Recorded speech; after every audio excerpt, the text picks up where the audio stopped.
You also, 20 years ago, founded Evite, and the story goes that you got back together with your Evite co-founder, Al, from 20 years ago to start this new company. What was it like getting the band back together?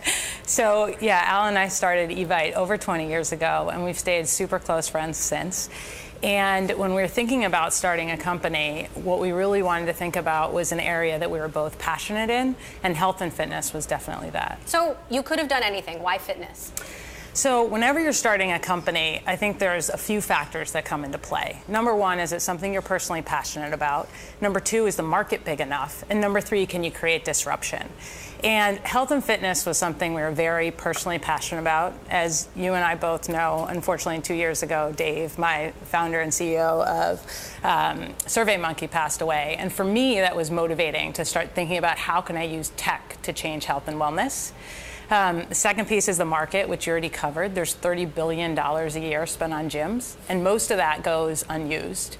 And the third is this something that you can disrupt? And so Al and I, as founders do, we put on our exercise clothes and we went and tried a bunch of different experiences. And the ones that are the most retentive are things like Orange Theory, Soul Cycle, and Berries. And what those have are live music, awesome coaches, and a really engaged community. But on the other hand, they're pretty cost prohibitive to most people. And as somebody who is definitely not fit, it's pretty intimidating to walk into those places. And so what we realized is we could use technology and build an app that gave people the great coaching, live music, a totally engaged community, but at the same time was affordable, accessible, and available for people with all different fitness levels. So I was going to mention the competition, but you did it for me. However, you are asking for precious time, workout time, and money from people. What makes you think you can stand out from all of these other options? So we think that the idea of being live is really, really important, because when you ask consumers, why don't you exercise today? You always get two answers, time and motivation. I mean, you can relate to that. Like 2 kids, the only time I exercised for 5.5 years was walking from my car to the train station. And so when we were thinking about Gixo, we were thinking, how do we attack these problems really head on? And for motivation, we think that live aspect is key, where you have coaches that are pushing you along, saying, Emily, you can make it up that hill.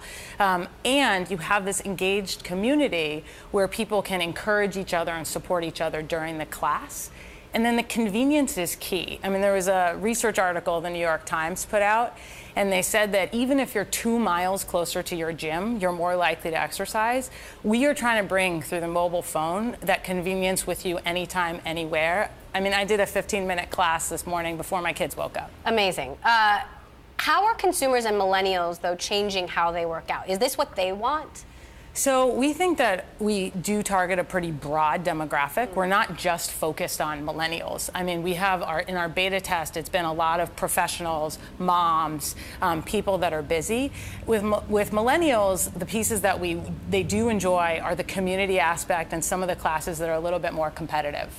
As you mentioned earlier, you were number 2 at SurveyMonkey, Dave's CTO for a very long time. I'm curious what you learned there that you're applying here. I know he had a profound impact on you, as he did on Silicon Valley. I can't really summarize the mass amounts I learned from Dave, but what I can say is that one of the most important things was how to build a great company and how to build a great culture of a company. And so literally on the very first day when we were starting our company, the first thing Al and I did was list out, what do we want the culture of the company to be? On that note, you were a candidate to become CEO of SurveyMonkey. You are technical, you're a founder. What's it going to take to get more women in the C-suite in Silicon Valley? So I think with SurveyMonkey, they ended up in a great place with Xander and now adding some amazing board members. Serena Williams.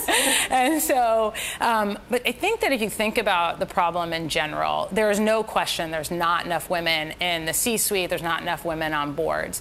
But, thinking like an engineer, whenever there's a problem, the first thing you have to do is recognize there's a problem. And I feel like people like you have done a great job of bringing to the forefront that there is a problem in Silicon Valley. So that's the first thing.